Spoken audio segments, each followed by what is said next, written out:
Bella bellina voi veni alla vigna e te l'ho preparata una capanna. Questi sono 7000 metri di Cabernet Sauvignon.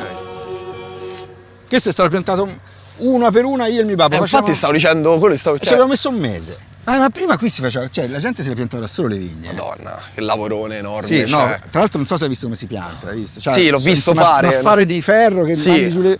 culo così. Un culo così. Mal di schiena. L'epoca si faceva tutto così. Adesso in un giorno prendi gli operai, le squadre ti montano il vigneto. Praticamente questo era un vigneto sperimentale dell'Università di Pisa. C'era un professore che adesso non c'è più, che si chiamava Giancarlo Scalabrelli, che è stato un grandissimo, uno studioso, un appassionato proprio. Allora contattò il mio babbo e gli disse: senti Denci, mi pianti questo vigneto, perché l'università non aveva la possibilità in grande di coltivare un vigneto, di seguirlo. Allora il mio babbo accettò e piantarono prima la vite selvatica americana e poi fu innestato direttamente in campo. Ogni 12 viti sono un'anzonica diversa, praticamente. Sì, sono tantissime. E da qui, se tu adesso vuoi comprare le anzoniche nuove, ci sono i cloni nuovi, vengono da qui. Comunque, allora, lei è particolarmente argillosa. Questa è la base, secondo me, di tutto quanto. Parte sempre tutto dalla terra.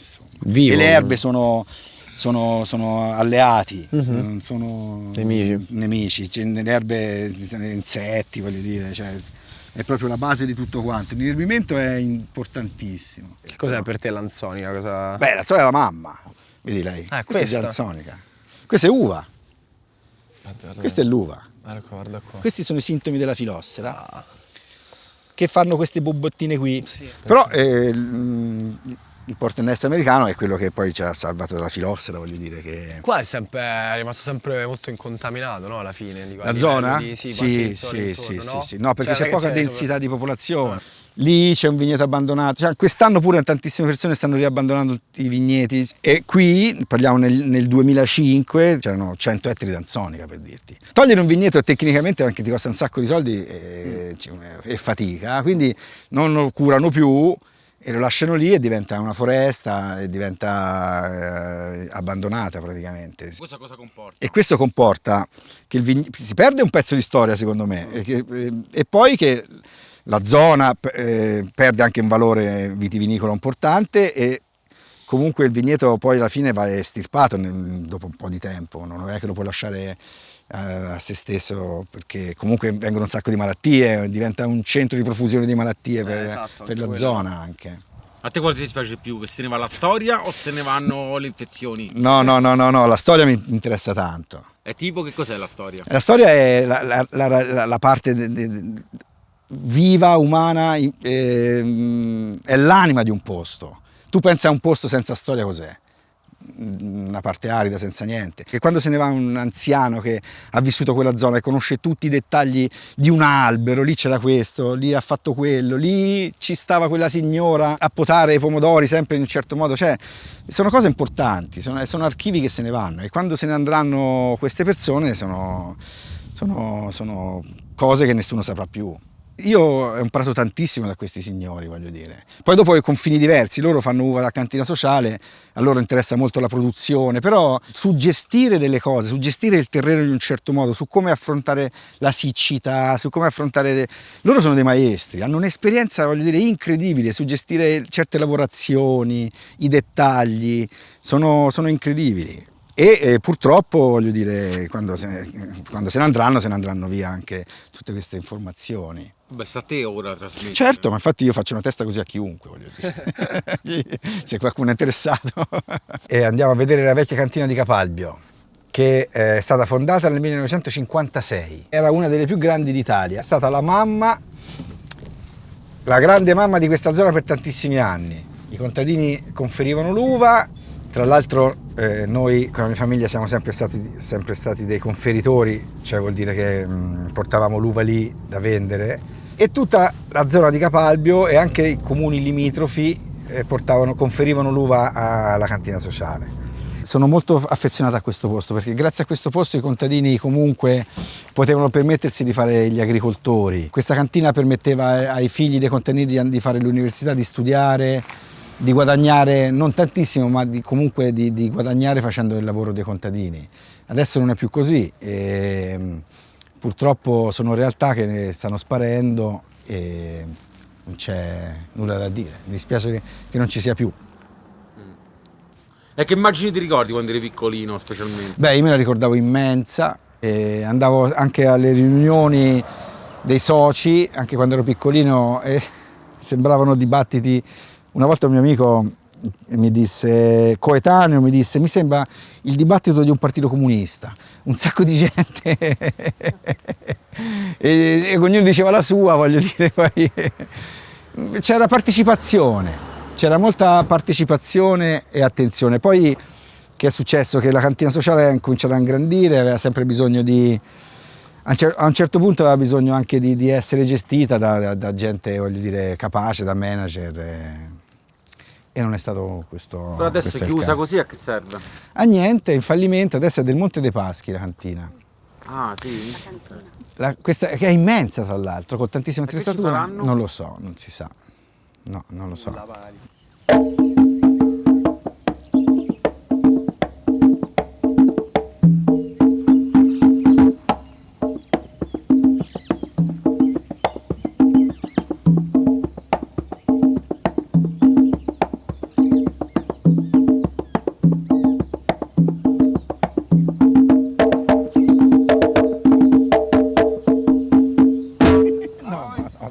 No, basta, dai. Io sono pro biodinamica, ma per la sensibilità che c'è dietro, non perché. Non per i dati scientifici che può portare, dici proprio un approccio diverso. Sì, una sensibilità che ti sviluppa. Poi Matteo sa la storia di Steiner, voglio dire. Ma Steiner ha lasciato degli scritti e l'ha detta un po' così, poi è stato tutto interpretato. E a me già quando si passa di mano in mano, interpretazione, Ci rispetto a quello ma che caspita, rispetto a quello che diceva lui, ma che ne so, ma lui manco gli importava del vino, lui pensava in generale alla terra, voglio dire, anche alla vita. alla vita, e c'aveva ragione di base sulla vita del suolo, ma poi dopo è stata letta su quello dove si faceva comodo, insomma. Sai la storia dei contadini? Andarono lì e gli chiesero: senti, le nostre mucche rendono un po' meno, ci può pensare sopra perché? E disse: ok, ci penso un attimo. E più o meno ora proprio con questi termini, però andò un po' così, e lui se ci penso. Pure lui. E poi fece delle conferenze, disse: sì, il terreno è scarso, c'aveva ragione, perché il terreno se n'è aridito, però no. Quindi non è una scienza. Ma io non lo so ora se chiamarla scienza o no. Come ti definisci? Un artigiano. Tu un artigiano? Un artigiano sensibile, quella è una sensibilità dell'artigiano. Bello, Sì. artigiano sensibile, Eh. guardarmelo qua. No, però il senso è quello lì. Bellissimo, sì, sì. Artigiano sensibile, e poi deve essere curioso e aperto di mentalità. E tu lo sai? Sì, di mentalità, ma scherzi, no, certo, devi essere aperto di mentalità, vai, giri, assaggi, chiacchieri, parli e poi ti fai un'idea di quello che pensi che ti piace. Tu hai una grande fortuna insomma di essere libero dalle dinamiche del mercato. Sì, ma perché faccio 5.000 bottiglie. Esatto, questa sembra una cosa che invece chiude invece in realtà una grande libertà. È una grande libertà perché fai 5.000 bottiglie e quindi alla fine puoi Non hai fare un po' problemi come. a non venderle, no? No, 5.000 Puoi bottiglie. permettere Poi, di- ma neanche 5.000, perché so 2.000, dico 5.000, alla fine saranno 4.000, 3,5, 4,8, dipende un po' dalle annate. Però comunque questa è una grande libertà, è un limite perché è un limite economico, però insomma. Sì, ma è tutto preparato, io lo sapevo che non sarei stato né capace a vendere né capace a dire cose cui non credo, quindi il mercato invece alla fine devi raccontare un po' quello devi che. essere un po' più realtà. E allora io già sapevo che se avrei iniziato, quando avrei iniziato, dovevo iniziare con poco e cercare di rimanere me stesso. È sempre stata l'idea. Io sono anti-vendita, io proprio non ci rientro. Ma no, non riesco a vendere niente, sono la persona meno. Dopo questo video su Repubblica Ma io vedrai. ti dico, se tu mi parli di un vino ti parlo subito delle cose che non mi piacciono e non si fa così. Tipo? Che ne so, per me quando ti ho detto questo è nato male, senza così, cioè non puoi promuovere un vino così. Cioè. È proprio il tuo? Del mio, Sì, sì. del mio, Ti dico, poi quando c'è questo era nato malissimo, che grazie a un po' di esperienza, grazie a una botte di legno, grazie al tempo si è riaddrizzato. E questo che è? Non lo so, 2023, sì, no, lui si è ripreso col tempo, migliorerà, c'ha bisogno di un po' di ossidazione. Lui è un fuoriclasse, dico la verità, lui è Maradona, per dire, lui è nato così, e diventerà eccezionale, sarà sempre più eccezionale. Eccoti. Che ti stai facendo? Senti, stiamo preparando pasta con le cozze, Ah, un piatto semplice però sempre di grande soddisfazione. wow. Sannas, un produttore di marmogliata, sardo, si conosci? No. Lui fa diffidate di chi fa il vino e non sa cucinare. Non lo conosco, però mi sta simpatico. Sono d'accordissimo. Tra zingari non ci si legge la mano. Bella però, non l'ho capita ma mi piace. No, cioè, se ci guardiamo negli occhi non ci diciamo cavolate. Ok. Nel senso, Valerio ci ha portato qua Armando Stefano Denci, vogliamo usare Stefano Denci.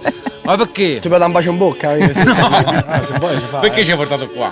Perché Stefano è il numero uno, alla sua visione. Io sono grande fan anche per motivi miei personali e poi è uno dei pochi che lavora così in questa zona, quindi bisogna conoscerlo. Sulla mia insieme con me, te lo farò sentire tutto il bene che voglio.